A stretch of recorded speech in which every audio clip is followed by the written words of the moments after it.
Buenos días, buenas tardes, buenas noches. Acá estamos con un nuevo programa de La Rueda y les cuento, bueno, todos están al tanto, que el domingo 7 de septiembre se votó en la provincia de Buenos Aires. Han sido las elecciones legislativas de la provincia. El resultado fue del 33% para la Libertad Avanza en caída y 47% para Fuerza Patria. Ahora Claudio nos va a pasar los números del Frente de Izquierda y bueno, vamos a conversar un poquito, vamos a hacer un balance sobre las elecciones. Tenemos un invitado que estamos esperando que entre, que es Marcelo Ramal, dirigente de Política Obrera, para ayudarnos y acompañarnos en este balance de las elecciones. Pero bueno, me gustaría, si les parece bien, actualizar el seguimiento de la flotilla Sumud que salió, como contamos en el programa anterior, de Barcelona, rumbo a la Franja de Gaza, llevando alimentos, medicamentos, agua, con intención de romper el bloqueo que está sufriendo la población de Gaza. Vimos que por las condiciones del clima tuvieron que retornar al puerto de Barcelona, luego volvieron a salir y se dirigieron camino a Túnez, que es el punto en el que están en este momento. Estamos hablando de 40 embarcaciones aproximadamente, donde llevan representantes de muchos países, entre ellos de Argentina, dado que viajan Juan Carlos Giordano y Celeste Fierro como representantes de nuestro país. Y bueno, vamos a actualizar un poquito cómo va esa flotilla y cuáles son los inconvenientes que están teniendo. Israel bombardeó el barco en el que viaja Greta Thunberg en el puerto de Túnez de forma completamente ilegal. Israel hizo detonar una bomba en la embarcación Familia, en la que viajan Greta Thunberg y los tripulantes del Madlin, con el que previamente ya intentaron llegar a Gaza, terminando siendo detenidos por este estado criminal. Si bien había personas arriba del barco, nadie resultó herido. Bueno, mientras el mundo se entera de la noticia del ataque de esta embarcación, el ejército de Israel ha ordenado la evacuación total de Gaza a las 8 local. Esto mensaje es de hace 2 días a todos los residentes de la ciudad de Gaza y a quienes se encuentran en sus barrios, desde la ciudad vieja y Tafá al este hasta el mar al oeste. Ha ordenado el portavoz del ejército israelí en árabe, Avichai Adri. Israel ha mandado a la población palestina a trasladarse hacia la zona humanitaria de Al-Mawaz, un lugar que, según denuncian palestinos y organizaciones humanitarias, no se escapa de los ataques del ejército sionista.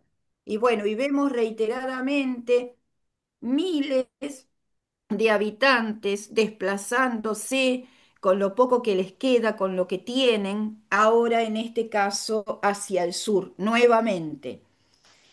Y luego hubo otro atentado a un barco de la flotilla. La flotilla global Sumud ha reportado un segundo ataque en menos de 24 horas. Según los activistas, otro de sus barcos fue impactado por lo que sospechan fue un dron, mientras se encontraba en aguas tunecinas frente a Sidi Bou Said. El barco afectado esta vez fue el Alma, de bandera británica. Sufrió un incendio en la cubierta superior, pero afortunadamente todos los pasajeros y la tripulación están sanos y salvos.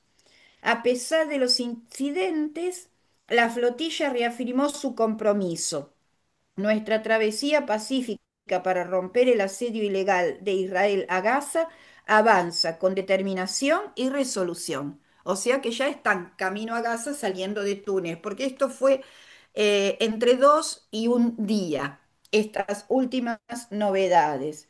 Y por el otro lado, lo que también se ha observado en estos días es la cantidad de secuestros de hombres en Cisjordania y se los ve marchar en una larga fila, obligadamente, con las manos en los hombros de adelante, llevados por el Estado de Israel, vaya a saber a qué lugar. ¿M?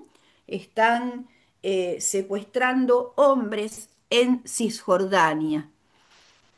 Bueno, estas son las últimas novedades con respecto a esta flotilla que ellos han pedido que por favor se siga su travesía, que se dé difusión a lo que está sucediendo, al camino que van recorriendo, a los incidentes que puedan llegar a tener hasta que lleguen a la franja de gas. Vamos a ver cómo se llevan estos últimos días que le quedan, ¿no? Este, y por otro lado, me gustaría hacerle escuchar, porque no sé si la audiencia recuerda que la semana pasada en Génova, los portuarios dijeron que si se tocaba a la flotilla, iban a bloquear todos los puertos de Europa, los Ujú. trabajadores estibadores. Bueno, tenemos noticias de que en Francia, no producto de esto, sino producto de un cambio de ministro y de un ajuste muy importante que ha hecho este nuevo cambio de ministro, salió la población a la calle con la consigna, precisamente la misma consigna: bloqueemos todo. Y me gustaría pasarles un audio que nos cuenta un poquito la situación francesa en este momento, ¿no? Así que, a ver si lo podemos escuchar. Bloqueemos todo, paralizó el país. 500 detenidos, 80.000 policías desplegados, trenes cortados, aeropuertos colapsados y colegios bloqueados. ¿El motivo? Un nuevo plan de austeridad tras la caída de Bayrou y la llegada express de Sébastien Lecornu como primer ministro. Otro tecnócrata para ejecutar lo mismo de siempre: recortar salarios, pensiones y servicios públicos para pagar una deuda fabricada por los mercados. La historia se repite de nuevo. La receta es la misma que hundió a Grecia, precarizó España y arruinó a millones en toda Europa. Ahora Macron quiere que Francia trague la misma medicina envenenada. Pero el pueblo no va a quedarse mirando. El ministro del Interior, Bruno Retailleau, repite el manual: culpar a una ultraizquierda infiltrada. Pero el pueblo lo tiene claro. Macron es el problema. Porque Macron no es solo un presidente, es la máscara amable de un sistema que protege beneficios empresariales y castiga a quien trabaja.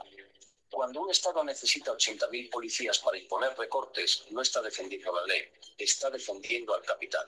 El choque es claro. Gobierno y mercados defendiendo la deuda. Sociedad defendiendo su presente. La austeridad no es gestión, es saqueo. Y Francia ha dicho basta.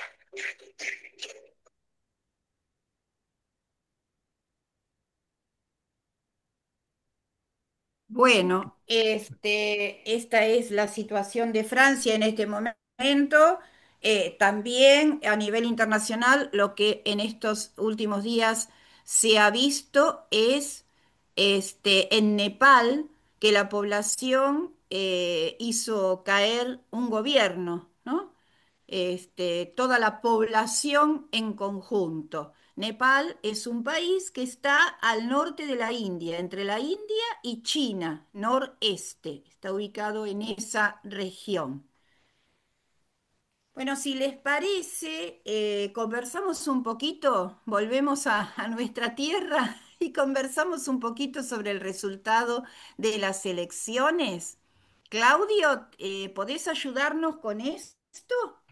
Sí, yo les he mandado por el chat, les he mandado por el chat los resultados para el sector, para la izquierda, que es lo que menos se conoce, porque Claro. todos están hablando del porcentaje que lo sacaron los distintos partidos propatronales, los distintos partidos que tienen una defensa de las empresas en la Argentina. Y estos son los que están por una salida socialista. Ahí ¿Lo ven que podés leer? ¿Lo podés leer, por favor, para la radio? sí, este, lo que hay es una, una tabla, aquí va una tabla con los votos y porcentaje estimado de las tres fuerzas: FIT Unidad, Política Obrera y Movimiento Avanzada Socialista, sobre los votos emitidos en la provincia de Buenos Aires. Fuerza FIT Unidad tiene 353.000 votos, consiguió 353.287 y el porcentaje sobre los votos emitidos es de 4,37%. Ha logrado tener dos diputados provinciales, Nicolás del Caño y Mónica Lotauer. Política Obrera obtuvo 23.813 votos, aproximadamente el 0,3% sobre el total. Y Movimiento Avanzada Socialista, 21.132 votos, aproximadamente 0,26% sobre el total. O sea, desgraciadamente estos dos últimos partidos no llegaron más que un poquito por encima de la mitad del 1% de los votos emitidos en el país. Claudio, ¿te puedo hacer una pregunta mientras le damos la bienvenida a Marcelo Ramal, dirigente de Política Obrera? Te comentamos, Marcelo, que bueno, que ya empezamos con un poquito narrando la situación de la flotilla Sumud que venimos siguiendo en este programa, que es esta flotilla que va rumbo a Gaza con ayuda humanitaria. Y bueno, empezamos a conversar un poquito sobre el resultado de las elecciones en este caso en concreto, de los partidos de izquierda. Te pregunto, Claudio, y ya le damos la palabra a Marcelo Ramal para que nos ayude también con el balance de las elecciones. ¿Quiénes son el Movimiento Avanzada Socialista? Es cuando hubo la crisis de la izquierda a nivel mundial y en el país, el movimiento al socialismo, que era la fuerza más importante política de izquierda en el país, también sufrió las consecuencias de esa crisis y la muerte de su principal dirigente.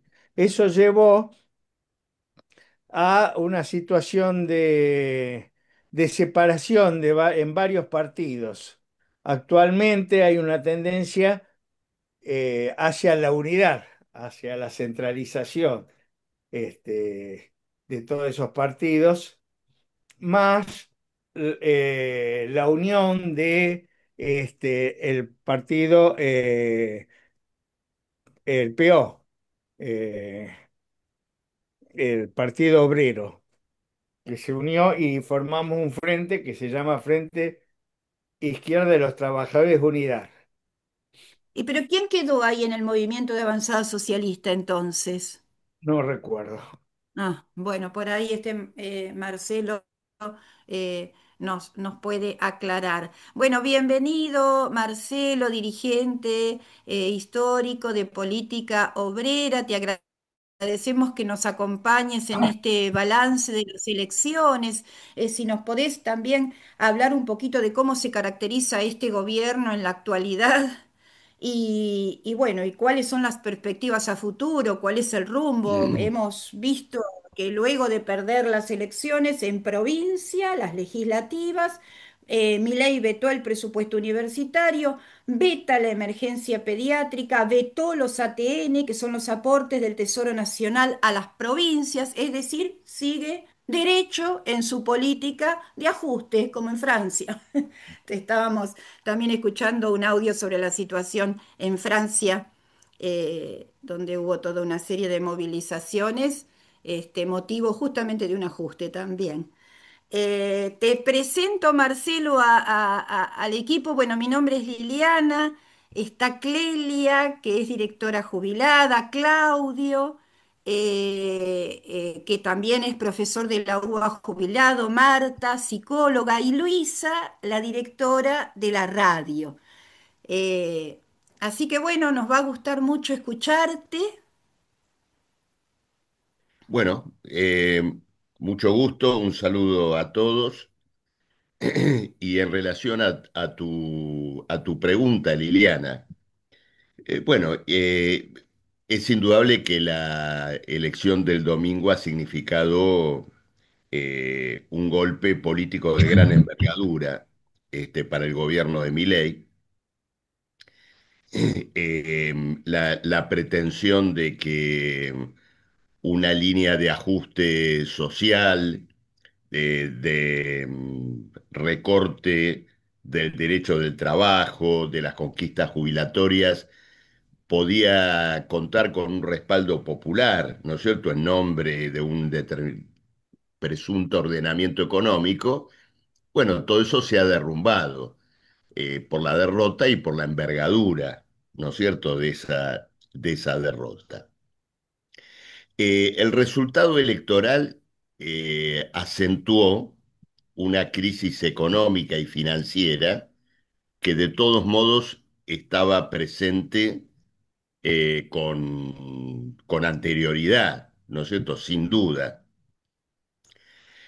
Cuando pensamos en que el gobierno prácticamente llegó a las elecciones en medio de una corrida cambiaria, que los capitales financieros que realizaron extraordinarios beneficios en este año y medio ya se estaban retirando de la Argentina, y esa es la razón de fondo, ¿no es cierto?, de la propia corrida cambiaria. Bueno, vemos que en realidad la implosión del gobierno de Milei precedió al resultado electoral y no al revés. La frutilla del postre fueron las denuncias de corrupción, que suelen ser una constante, ¿no es cierto?, cuando un gobierno se empieza a resquebrajar. Junto con todo esto, bueno, se fue poniendo de manifiesto distintas expresiones de insatisfacción popular, rechazo al ajuste, esto durante prácticamente todo este año, ¿no? Pensemos desde la marcha de las disidencias sexuales de febrero de este año hasta el multitudinario 24 de marzo, que fue un gran acto de rechazo al gobierno, y las movilizaciones de los jubilados de los días miércoles, que fueron, además de la defensa de los derechos jubilatorios, una gesta por el derecho a ejercer la libertad de movilización y de expresión, ¿no es cierto?, amenazada por el gobierno. Una vez más se puso de manifiesto que la intención de buscar una salida en términos capitalistas al impas económico, social de la Argentina, bueno, terminó, ¿no es cierto?, en un estentorio fracaso. Esto es lo que podemos decir, ¿no es cierto?, esencialmente de este resultado. Pasadas las elecciones, Milei se ha plantado en sus 13, ha ratificado, ¿no es cierto?, la política de los vetos.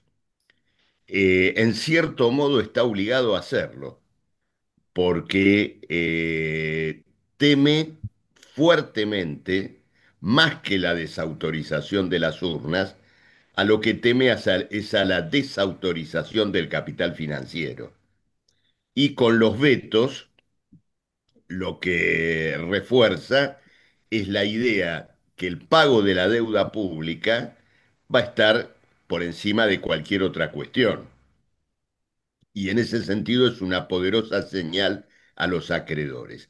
Lo que ocurre es que difícilmente algún tipo de ajuste logre cerrar las contradicciones que plantea el pago de la deuda pública. Entonces, en ese sentido, bueno, eh, indudablemente está muy claro que digamos, la política de los vetos y todo lo demás no va a cerrar la crisis financiera que se ha hablado.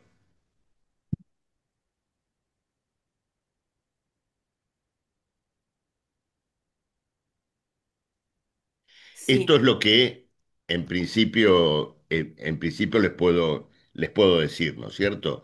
Luego podemos considerar otras cuestiones sobre el rol del peronismo, el escenario industrial. Quiero colocar acá una cuestión que me parece muy importante. La crisis económica que en general se tiende a presentar simplemente como una crisis financiera, es también una crisis industrial y de empleo. Eh, para tomar simplemente, ¿no es cierto?, un elemento. Todo el cordón industrial que va desde el sur de Santa Fe hasta Campana está semi paralizado. En Acíndar de Villa Constitución hay 700 suspensiones. En San Nicolás ha habido un conflicto en lo que es la exomisa, gravísimo, por salarios, que ahora ha derivado en despidos masivos de trabajadores contratados. Una situación también de suspensiones, de reclamos se da en Campana. Fábricas metalúrgicas como Roque Basali de maquinaria agrícola está paralizada con sus trabajadores en lucha. Entonces, todo este escenario de suspensiones, despidos y al mismo tiempo movilizaciones obreras es menos conocido, pero muy importante para juzgar, ¿no es cierto?, esta derrota de Milei y en definitiva toda la situación política. ujú. Me gustaría aclarar que nos había quedado pendiente y después le damos la palabra a los compañeros a ver si quieren hacerte preguntas o comentarios. El movimiento de avanzada socialista es el de Manuela Castañeira. Y acá hay otro integrante que es Juan Cruz Ramat, es el nuevo más, ¿no? Entiendo que sí, sí, sí, Ujú. Es el entiendo nuevo que sí. más. Porque en las elecciones provinciales se presentó el FIT, Unidad, Política Obrera y este movimiento de avanzada socialista que es más conocido como el Nuevo Más, ¿no? Es Y la correcto. referente que es Manuela Castañeira. Bueno, gracias, Marcelo. No sé si Claudio, Clelia o alguno de los integrantes quiere hacer preguntas, aclaraciones, comentarios.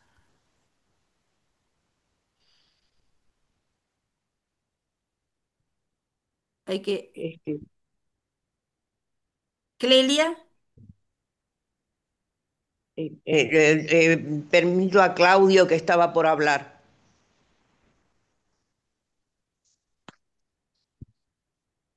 Claudio, tenés cerrado el micrófono, ¿eh?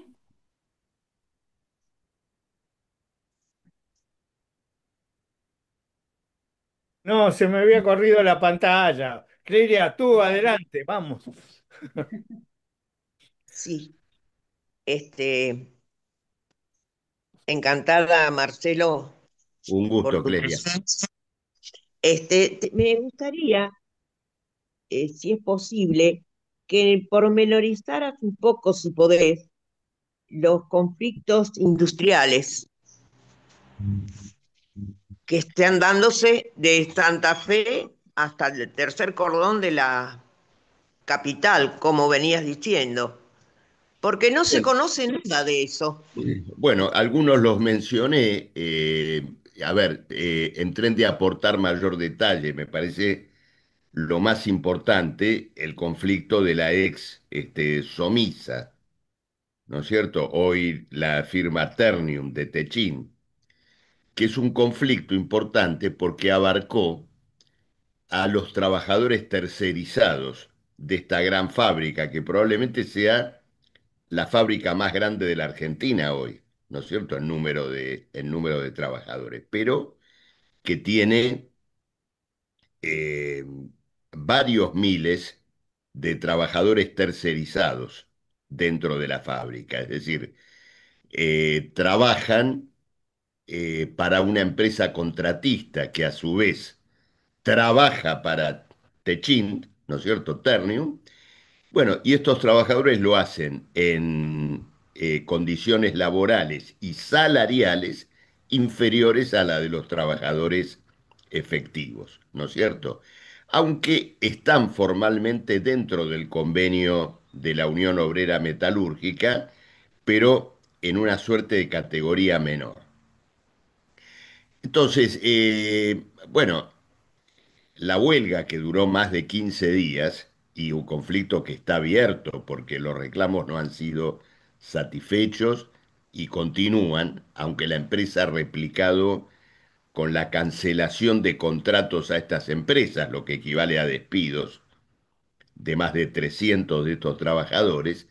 Bueno, el significado de esta huelga es fuerte porque ellos reclaman aumento salarial, entendiendo que han sido discriminados salarialmente y una mejora en las condiciones de trabajo, porque estos trabajadores, en lo que tiene que ver con los accidentes laborales y las situaciones de insalubridad en la fábrica, son los que pagan el pato justamente, ¿no es cierto?, de la falta de escrúpulos de la patronal.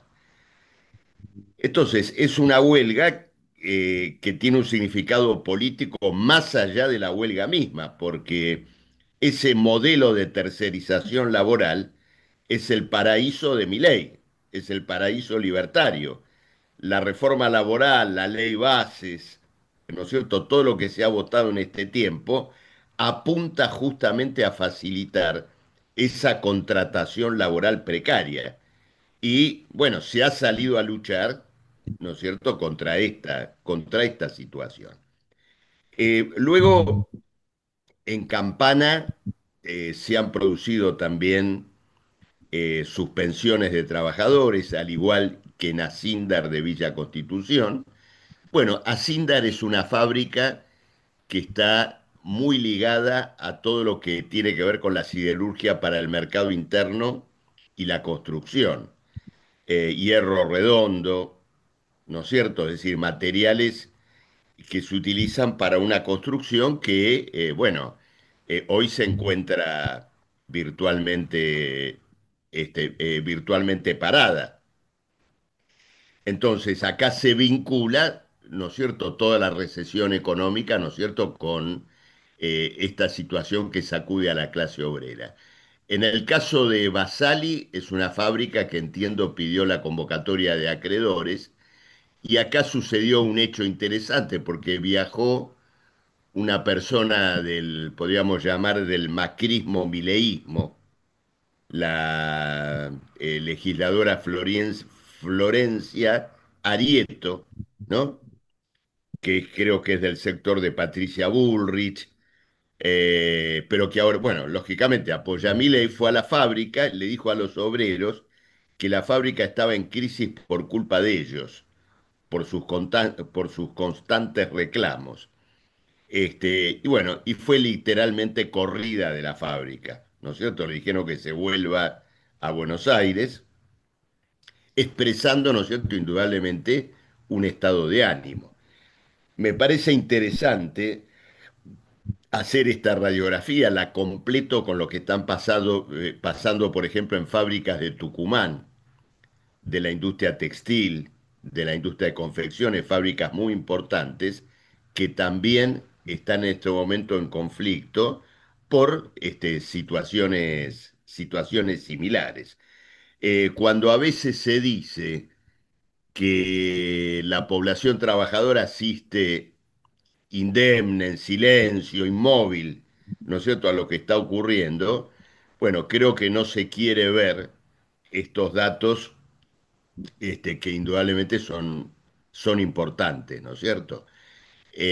No quiero dejar de referirme, pensando, ¿no es cierto?, en un periodo más amplio, a la propia docencia, ¿no es cierto? Lo que ocurre que en el caso de la docencia, sus huelgas, a veces incluso autoconvocadas, eh, son en reclamos que involucran a los gobiernos provinciales, por ejemplo, al gobierno de Kicillof en la provincia de Buenos Aires.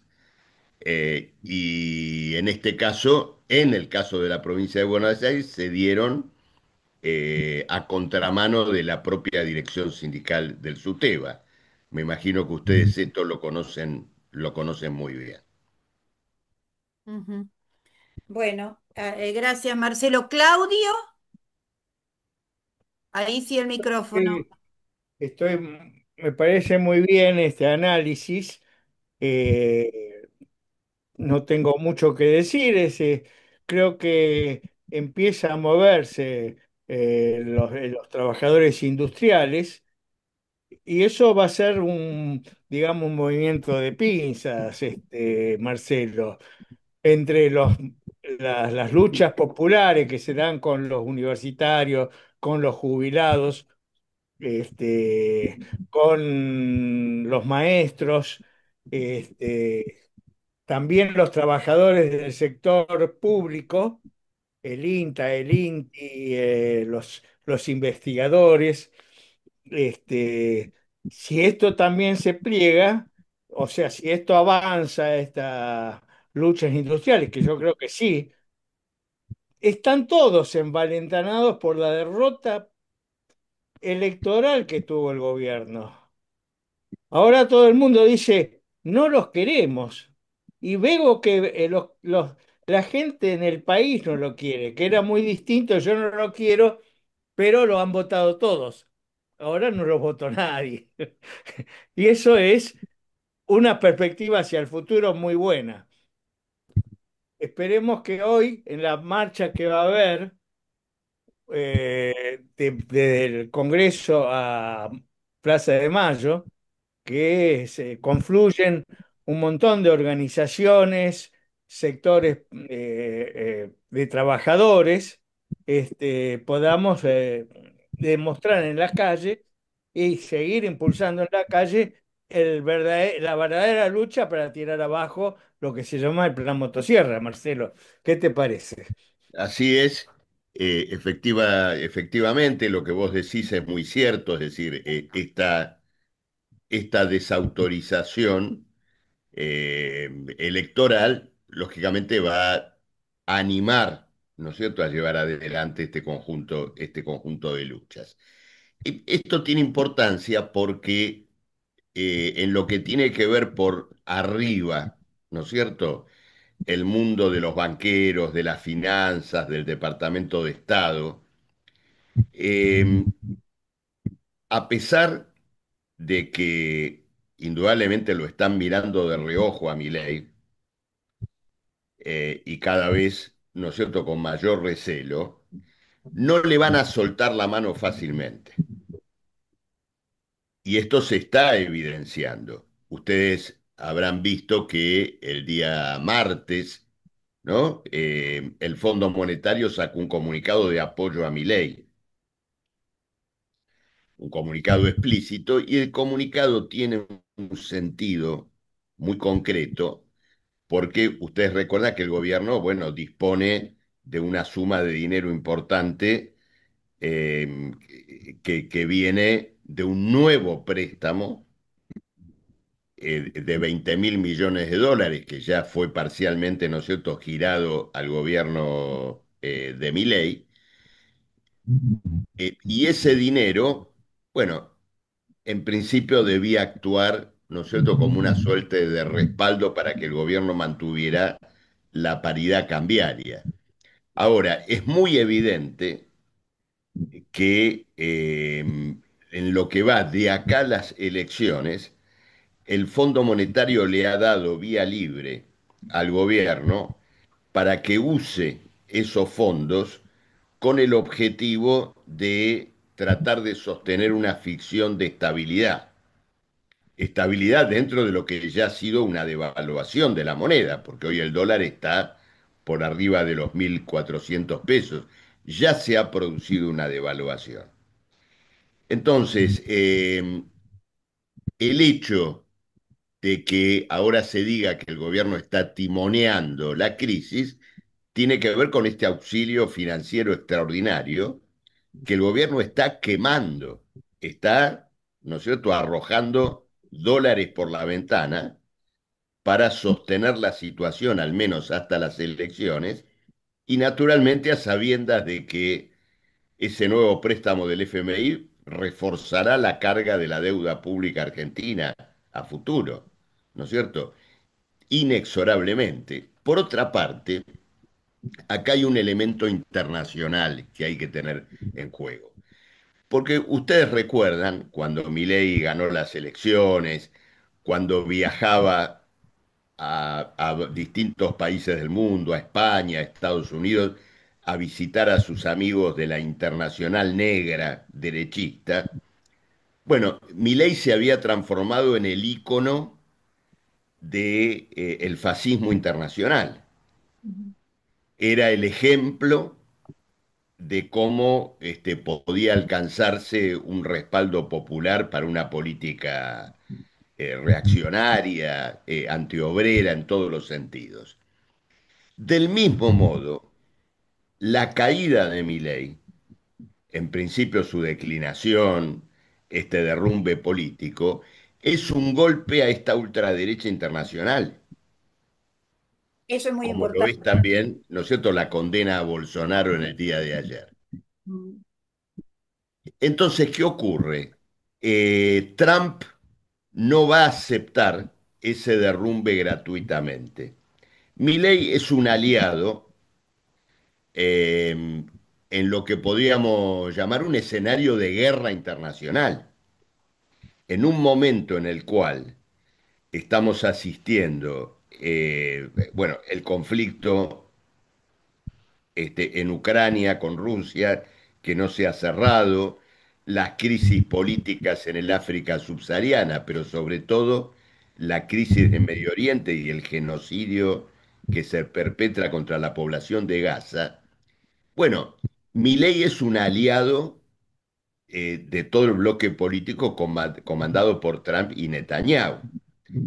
¿Quiere decir esto que va a ser defendido hasta el final, hasta que a nadie le quede un centavo en aras de defenderlo? Seguramente no. Pero Trump no va a renunciar gratuitamente a sostener a Milei. Entonces, esto hay que tenerlo en cuenta porque influye también sobre un arco político que hoy se distancia de Milei, pero que lo sostuvo durante todo este año y medio. Los partidos capitalistas, el elenco de gobernadores, los que ahora están en un tira y afloje con el gobierno, y donde se está viendo de qué manera, más o menos diplomáticamente, se entierran reivindicaciones como la del financiamiento universitario o el presupuesto del Garrahan, eh, sin que se desate, ¿no es cierto?, por ello una rebelión popular.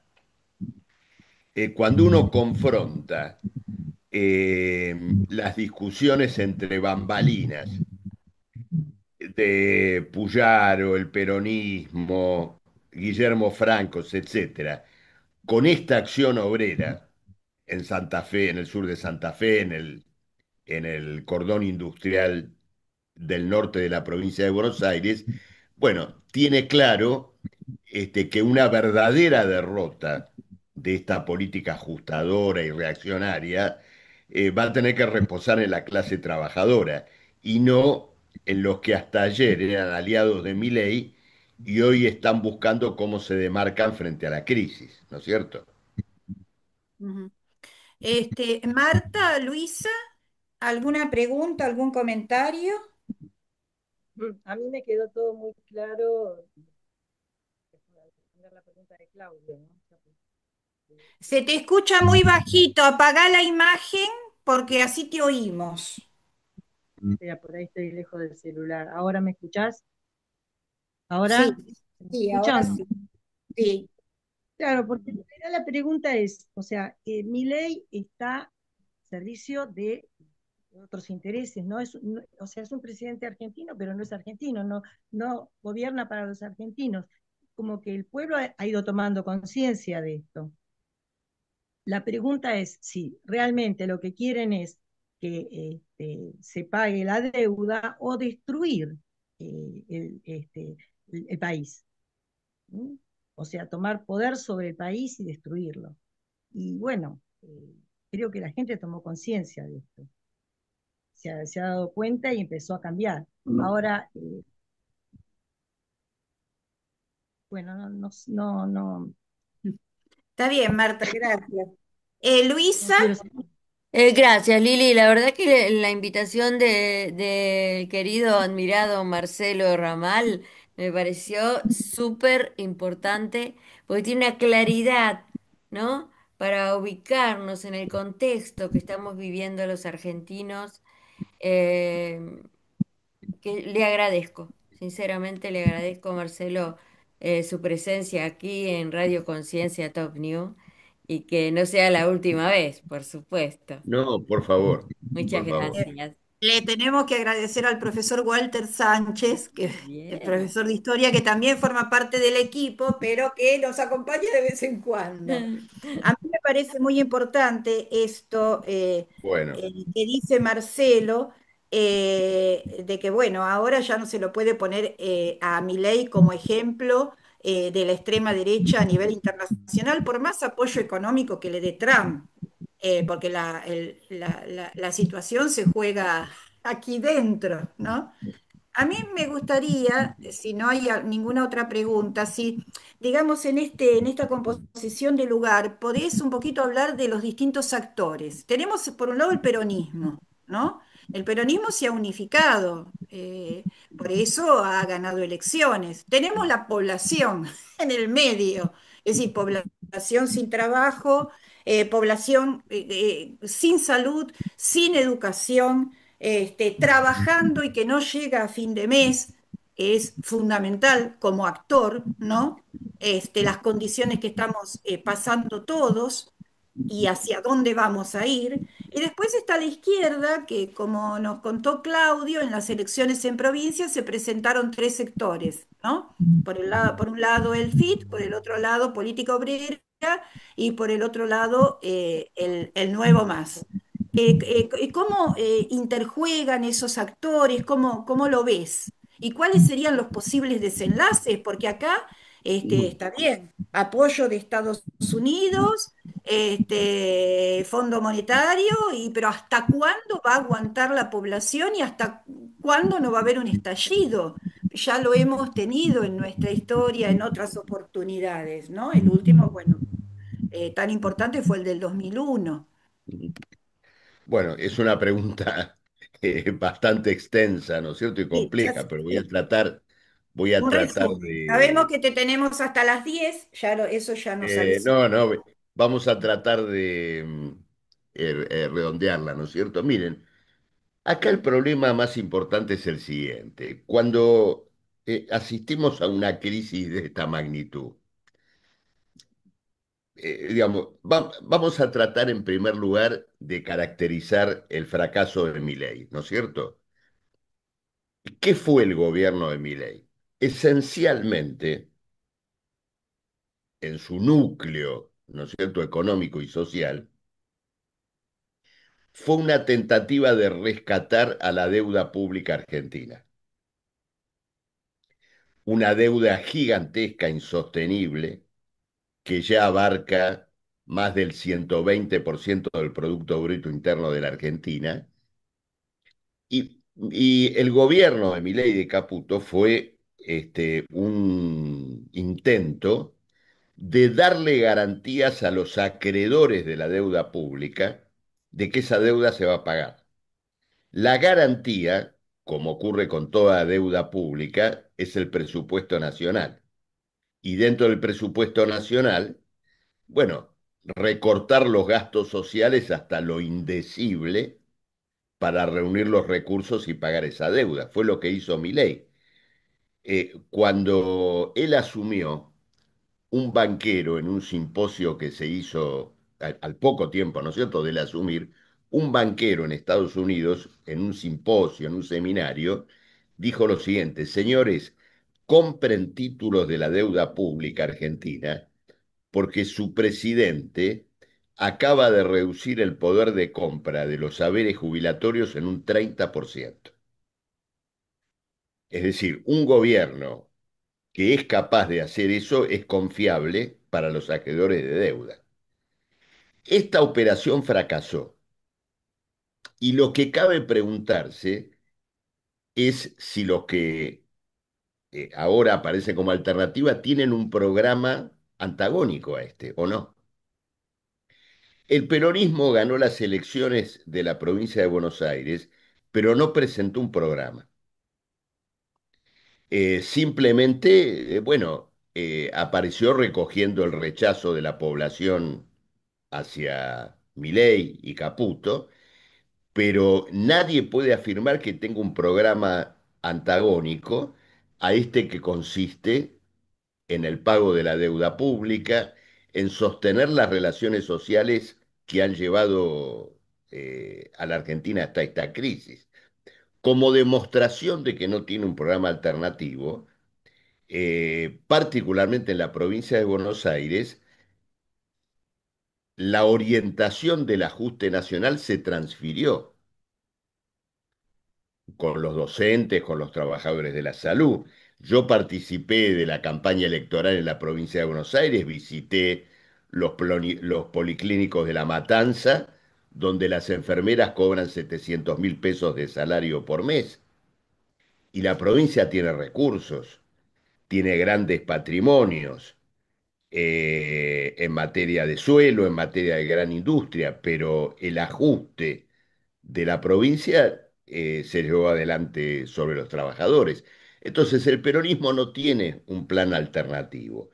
Hoy Kicillof, que es presentado como el gran ganador de las elecciones, está sondeando la posibilidad de un frente político con otros gobernadores que también llevaron adelante fuertes ajustes en sus provincias y que de alguna manera esperan recoger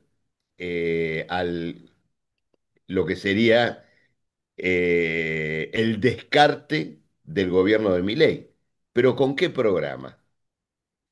Una reestructuración de deuda como la que se llevó adelante en 2019 por parte de Alberto Fernández, Cristina Kirchner y Martín Guzmán, va a significar una nueva ronda de padecimientos al pueblo argentino. Eh, Van a ser seguramente condiciones muy gravosas. Si esto no se resuelve en términos de una salida socialista, es decir, colocando por arriba y en prioridad las reivindicaciones obreras y sociales y no los intereses capitalistas, bueno, vamos, ¿no es cierto?, a una nueva frustración, al menos desde el punto de vista de los intereses obreros, de los intereses sociales. En torno de la izquierda, lo único que quiero decir que entendemos a nuestro juicio, que vamos a tomar el caso de la provincia de Buenos Aires. Política Obrera abordó la elección con un programa y con un señalamiento político, este que estoy desenvolviendo ahora. Por eso tomamos como consigna, llamábamos a votar un programa, a votar un programa y candidatos socialistas, en el entendimiento que ese programa abordaba este escenario de crisis nacional y mundial y planteaba un conjunto de reivindicaciones y salidas de carácter socialista. Entendemos que la izquierda, en su gran mayoría, ha abordado y aborda la campaña electoral por la vía de la autorreferencia y la autoproclamación. somos esto, somos lo otro, somos los que estamos acá, somos los que estamos allá, los que siempre estuvimos, digamos, este tipo de expresiones, pero no se ha presentado o no ha presentado, ¿no es cierto?, al electorado una alternativa. Y esto, digamos, la autorreferencialidad luego se relaciona también, ¿no es cierto?, con una adaptación a lo que es el orden social existente, el Parlamento, eh, la acción con bloques políticos que en definitiva se mantienen dentro del cuadro del régimen social actual. Bueno, esta es nuestra impronta política. Eh, Empecé presentándote lo nuestro y luego por diferencia o por oposición, como entendemos que presentan las cosas, ¿no es cierto?, otros agrupamientos de izquierda. La propia lucha, la experiencia, la crisis política dirá cómo y en qué términos cada corriente se paró frente a esta crisis histórica. Ujú. Bueno, gracias, Marcelo. ¿Algún comentario más? Porque Marcelo ya tiene No, que no, retirarse. solo para los oyentes, el que quiera leernos o quiera conocer más ampliamente lo que pensamos, puede visitar nuestra página www.politicaobrera.com. Bueno, y ahí nos expresamos diariamente sobre distintas cuestiones vinculadas, ¿no es cierto?, a la situación nacional y mundial. Ujú. Bueno, Bueno, Claudio, creo que quería hacer algún comentario. sí, Marcelo, yo estoy en el FITU y soy de izquierda socialista. Nosotros nos jugamos en todas las luchas, tenemos un programa también político en estas elecciones y lo que elegimos son luchadores, compañeros como Mónica Slotauer, una compañera de limpieza del ferrocarril, compañeros como Giordano que ahora están jugándose la vida en la flota, en la flotilla que va hacia Gaza. Y tenemos un programa político por un gobierno de los trabajadores, así que eso es lo que están votando.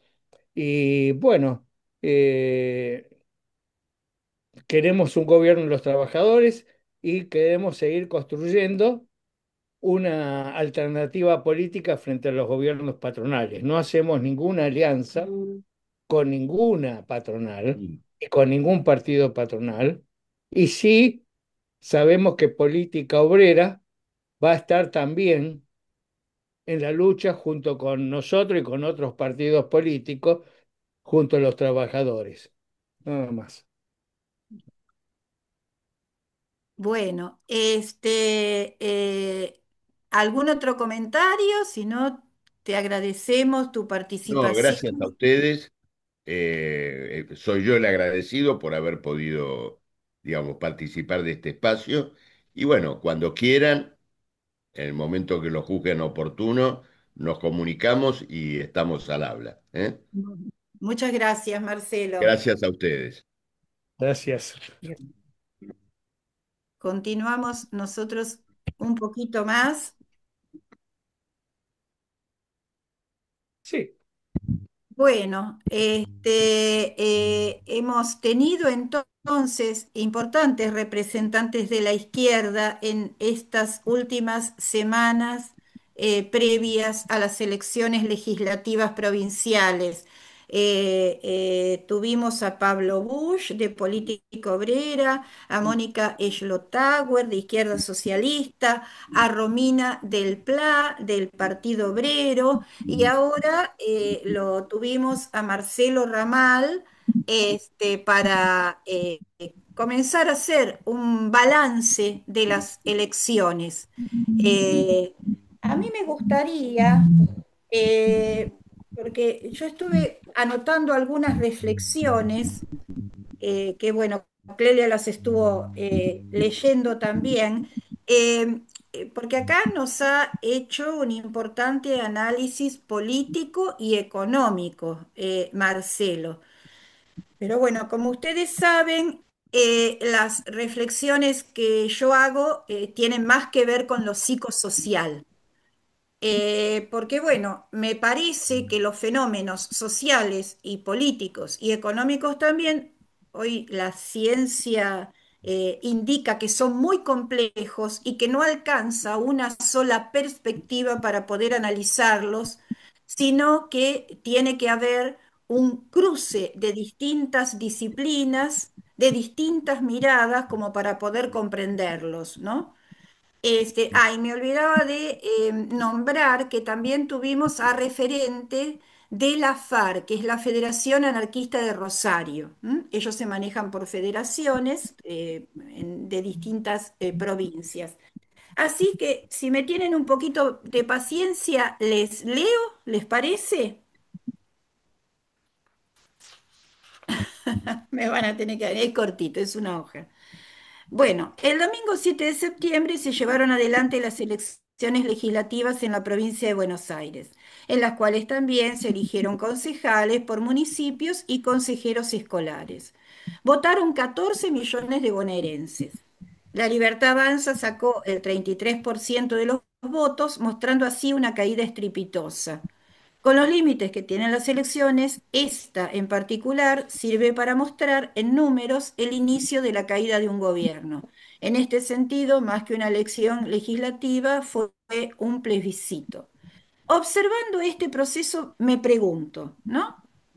Eh, Sobre todo porque cuando observaba, primero en el acto de la matanza, Milei, haciendo lo que siempre sabe hacer y lo único que sabe hacer, arriba del escenario, y la gente que fue poca y llevada, observando pasivamente, bueno, cantando los cánticos que le indicaban, pero luego observé a Kicillof con otro tenor, con otras características, porque es otro tipo de personalidad, pero también con el mismo esquema, Kicillof y la gente ya aquí más ilusionada, más esperanzada, yendo por su propia voluntad. Yo creo que sí hay diferencias. Acá, por ejemplo, en el partido de Escobar, se han hecho en estos últimos años muchos hospitales, centros de atención, que no es la misma línea de la política nacional, que bueno, que cierra todo prácticamente, ¿no? Hay pequeñas diferencias que se ven a nivel de los municipios, sobre todo, de las municipalidades. Este, entonces, observando este proceso, pregunto, ¿cuántas veces vimos en los actos políticos, las campañas electorales y demás momentos de la vida política en la Argentina reiterarse la estructura conformada por quién manda y quién obedece? ¿Cuántas veces vimos el líder que habla a una masa la cual reiteradamente se ilusiona, cree en las palabras del orador, renueva las esperanzas, para luego reiteradamente también sentirse engañada, desilusionada, desesperanzada, traicionada? Este proceso cíclico se ha repetido innumerables veces con tiempos diferentes. ¿Cuánto dura la esperanza? ¿Cuánto dura la ilusión? ¿En qué circunstancias se impone la realidad por sobre el relato? En el caso del actual gobierno de extrema derecha se dio más temprano que tarde, producto de las brutales condiciones a que ha sometido al pueblo argentino y a su propia corrupción, brutalidad y estupidez. Cabe recordar que estas relaciones de poder no existieron siempre en la historia de la humanidad. Me refiero a quién manda y quién obedece.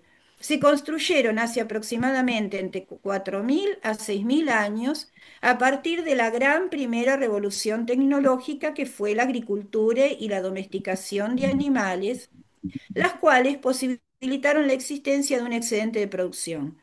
Fueron internalizándose en los individuos desde ese momento y a su vez reproduciéndose y desplazándose a la vida social.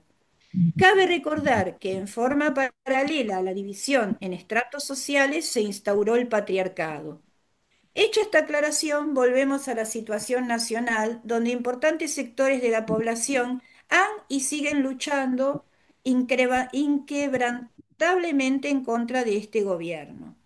Todos sabemos que hay prioridades y que éstas están relacionadas con la subsistencia, trabajo, alimentos, medicamentos, y que construir más allá de la resistencia y el corto plazo es tarea difícil, pero ineludible en este momento histórico atravesado por el ascenso desde el año 2008 de la extrema derecha, el genocidio de Gaza y las guerras entre la OTAN y Rusia. Es prioritario entonces destruir las relaciones de poder al mismo tiempo que se potencian los espacios de lucha. Esto quiere decir que las luchas se implementen en forma antiautoritaria, que las metodologías sean democráticas, donde no haya delegación ni liderazgos permanentes, que la población pueda realizar un aprendizaje de gestión en las distintas organizaciones mediante comisiones rotativas. Junto a la lucha política es necesario el cambio de mentalidades con el trabajo desde abajo. Si no se tiene en consideración la destrucción de las relaciones de poder en todos los ámbitos, organizaciones sociales, partidos políticos, instituciones, ámbitos educativos, se reiterarán las dinámicas de apropiación del poder por parte de unos y la pasividad por parte de otros, con lo cual la historia indefectiblemente se repetirá. Entonces, cabe implementar estructuras organizativas participativas nuevas que impliquen prácticas nuevas y acciones autogestionadas, que impulsen el cambio de mentalidades, que pongan en el centro la abolición de las relaciones de poder en los mismos procesos de lucha y de resistencia y en las organizaciones que de ellos participan y fundamentalmente en las instituciones educativas a partir de algunos miembros de las comunidades educativas con mayor conciencia social y política. Tal vez así se pueda salir de la dinámica de buscar un líder mesiánico que nos salve, que es la permanente historia de la humanidad y sobre todo la Argentina, que tan caro le está costando al pueblo argentino con esta experiencia de ultraderecha para no delegar nuestras responsabilidades en nadie. Y recurro a una vieja frase, solo el pueblo salva al pueblo. Eh, eh, no sé, me parece a mí muy importante, a pesar de lo imperioso de las necesidades básicas, pensar en esto. Bueno, Lili, Tenemos que recordar que la Argentina tiene una historia de autoritarismo. Hasta el año 30 se tuvo el anarquismo. Cuando empezó a caer el anarquismo, empezó el peronismo con el líder, el papá autoritario, y de ahí en más seguimos con las dictaduras, con los mismos montoneros, con este proceso de ultraderecha, pero todo esto guiado por, en estos casos, por una línea autoritaria. Tenemos mira, el Lili, autoritarismo en metido en la historia de la Argentina desde el inicio. Lili, si la salida está en el pueblo, es por eso que lo están tratando de destruir. Todas las políticas que toman son en contra del pueblo, en contra de la gente. O sea, lo que tratan es de dividir y de destruir. O sea, ese es el mecanismo que utilizan los que tienen el poder y se manejan de esa manera y se manejan con las cuestiones inconscientes de la persona. Ujú, Entonces, la búsqueda de un poder, la búsqueda de una organización, la búsqueda de un líder es una búsqueda lógica en el ser humano. Lo que pasa es que eso después está manejado y utilizado para destruir el pueblo y para manipularlo. Entonces es muy difícil porque tiene que haber un trabajo muy profundo en el pueblo, en educación, en salud, en todo. Y muy buena organización, porque si no, eh, cuando esperan la organización de arriba es cuando los manejan. ujú. No sé si soy clara, por ahí no soy muy clara cuando lo explico, Sí, decime, y yo pero lo que no sé es si la búsqueda de un líder es algo natural y que siempre será así. Sí, y de hecho, pueden ser para eso rotativos los líderes, puede ser cada uno de acuerdo a la capacidad que tenga, pero digamos, bueno, esos no son digo temas que para... tenga que haber, Vivi, no digo que tenga que haber un líder, digo que la humanidad tiende a tener un líder y a alguien que maneje. Una cosa es que vos pongas a alguien que te represente y organice, y otra cosa es que haya alguien que esté en ese lugar y que manipule la organización. Yo lo que digo, O sea, escúchenme, vos tipo, yo elegís. sé, yo debo estar equivocada, yo lo reconozco, pero es mi manera de pensar y no puedo pensarlo de otra forma. Si juntáramos las fuerzas de las personalidades que trajiste, Liliana, las personalidades de izquierda, los talentos, las experiencias que tienen, si se juntaran esas fuerzas, la izquierda sería... ¿Ves? Porque cuando yo Bueno, por eso, digo, quiero una izquierda única, y dice, y Claudio por ahí me dice, sí, está unida. A ver, está unida, a ver, desde el alma, desde el corazón, desde las ganas de, de poder gobernar, pero en las urnas, esa es mi claro, porque manera de pensar. Debo estar equivocada porque la realidad me dice, la diferencia marca la identidad, pero si la diferencia es tan grande que no puede haber unión, no se puede armar un grupo que pueda sostener.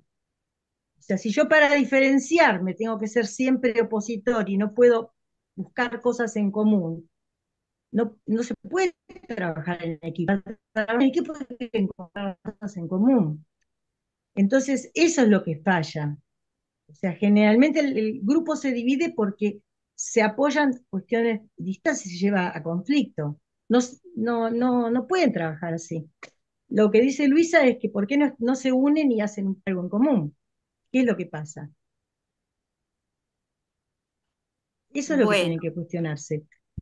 Bueno, y de Está cualquier manera yo apuntaba a otra cosa. Yo apunto que no son necesarios los líderes. No siempre fue igual en la historia de la humanidad. Hubo épocas en que no había líderes y yo creo que acá tenemos un grave problema con el autoritarismo y que hay que apuntar a mecanismos más horizontales, más democráticos y más autogestivos y a la rotación, ¿eh? Porque una vez que una persona se encaramó en el poder, se torna difícil, pero, se torna difícil. bueno, pero eso, A ver, es la delegación. Nuestro sistema democrático se basa en la delegación.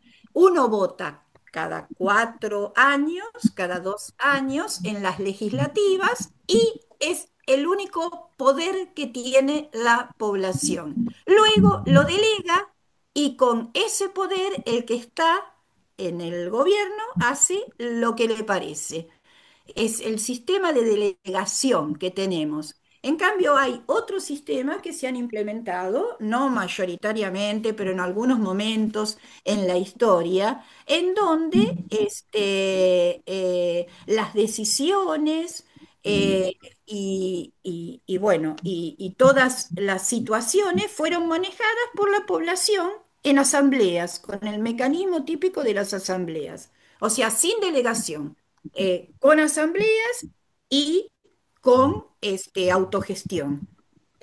No siempre se impuso esto en la historia de la humanidad, pero sí hubo momentos en que esto sucedió, ¿no? Y fueron momentos bastante buenos, aunque eh, reprimidos. Se terminaron reprimiendo o terminaron disolviéndose. ¿M? por algo no Yo fue. hablo de la democracia directa, de eso estoy hablando. Estoy hablando de la democracia directa, de que la gente se empodere, de que el pueblo se empodere y que tenga la posibilidad de autogestionarse y dirigir las cuestiones sociales, dirigir la salud, dirigir la educación, dirigir la economía, de eso estoy hablando. Bueno, pero para eso Pero tiene bueno, que tener participación, Liliana, tiene que tener participación. ¿Qué participación hay de la población en educación? ¿Qué participación tienen los padres dentro de los colegios? ¿Qué participación tiene la población en las decisiones? Nada, nada, no tiene exactamente. Se vota y participación. se delega y la delegación nos lleva a la situación en la Pero cual ¿cuál es está. el objetivo de que no participe la comunidad? Ejercer un poder sobre ella, es lo que te estoy diciendo. No se le permite participar para poder ejercer un poder. Ese es Ujú, sí. porque vos estás diciendo es verdad, pero no hay vía, no hay manera. O sea, vos en un colegio podés proponer que los padres participen. Yo trabajaba con los padres todo el tiempo. Hay gente que no lo hace y las escuelas no lo permiten tampoco. Bueno, Se lo llama, no tenemos costumbre de esa participación, de la bueno, participación, la participación activa y de la toma de decisiones. No tenemos costumbre. La costumbre es la pasividad. A eso nos acostumbran, a yo la te pasividad. cuento, yo trabajé en un colegio donde los padres participaban en casi todo. Entonces vos los citabas y hasta cuando hacíamos los paros, nos reuníamos con los padres para explicarles por qué se hacían los. Entonces, si vos no participás a la comunidad, ¿por qué lo hace, por qué no lo haces? Porque tenés ejercer un poder sobre el grupo. Entonces, la educación se maneja desde el ministerio, los padres no participan. Todo viene desde arriba, que es lo que decís vos, el liderazgo no es positivo. Bueno, Ujú, pero tenés que encontrar otra salida, tenés que hacer otra propuesta. Si no tenés una propuesta distinta, no se puede hacer nada. Yo te estoy haciendo una propuesta que es participar a los padres, a toda la gente hay que participarla en todo lo que se hace, de alguna ujú, manera. Por eso hay que cambiar el sistema, está fallando el sistema. ujú. Bueno, a ver, Claudio. Bueno, parece que se han trenzado en una charla muy interesante y es muy interesante. Yo tengo tres cositas para decir. Es verdad que hubo otros sistemas económicos y sociales, otro tipo de sociedades. La más primitiva de todo eran las sociedades donde nadie hacía intercambios de productos, había muy poca división del trabajo y en general los individuos eran dadores, cuestión que a veces, y en un caso comentado del siglo XVI, el caso de una tribu que estaba organizada como dadores sucumbió por un caso de que usaron las pocas reservas de alimento que tenían para salvar a un visitante. Las sociedades primitivas eran dadoras. Nadie cambiaba algo para obtener otra cosa, sino que se daba todo. Cada individuo daba, no quería cambiar, quería darlo. Y así se estaba organizado. La otra cuestión es que hay democracia, depende de las luchas y del nivel que tengamos de luchas. Las democracias se dan en las asambleas fabriles, en los lugares de trabajo, en donde tenemos que organizarnos para enfrentarnos al poder de este gobierno y del capitalismo que nos quiere reventar para explotarnos y sacar mayor ganancia para que entre ellos compitan y hagan guerras. Entonces, esa democracia la tenemos que defender a fondo. Y nosotros tenemos que eliminar la democracia burguesa e imponer una democracia socialista, cuya experiencia y cuya Mm. gestión está dado en las democracias de los luchadores. Eso me parece muy bien. Y por último, para que se vea, a veces la democracia está dada directamente en la acción. Todos confluimos a enfrentar el poder. Y por eso saludo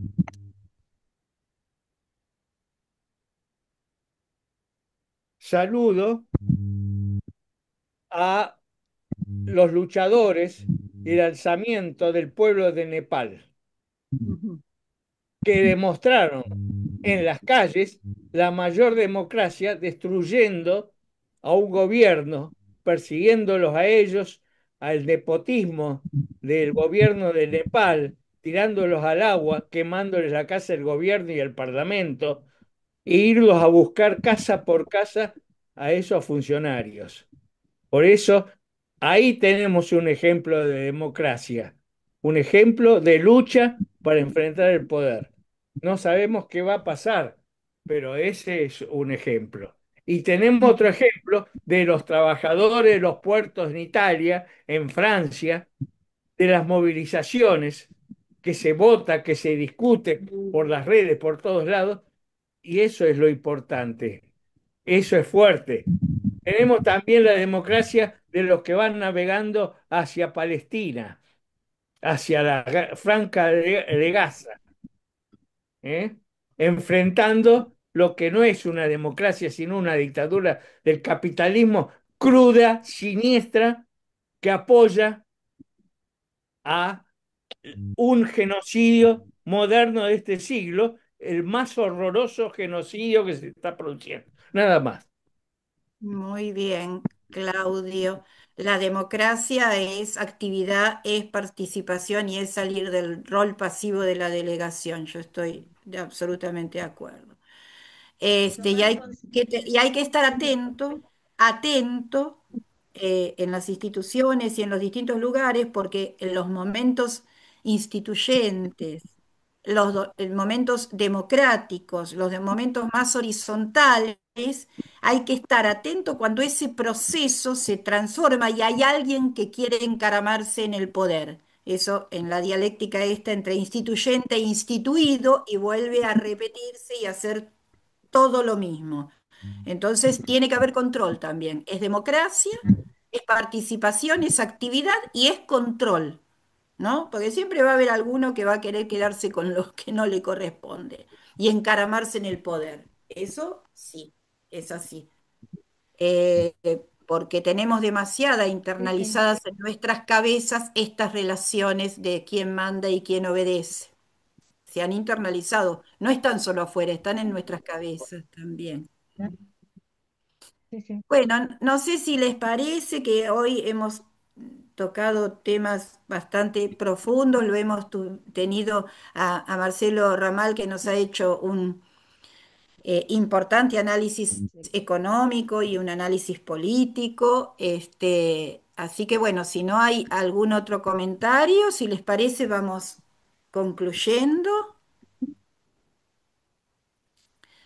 Bueno, entonces agradecemos a nuestro invitado, Marcelo Ramal, referente, dirigente de Política Obrera. Agradecemos al equipo que hoy nos acompañó, a la Radio Conciencia Tom New por cedernos el espacio.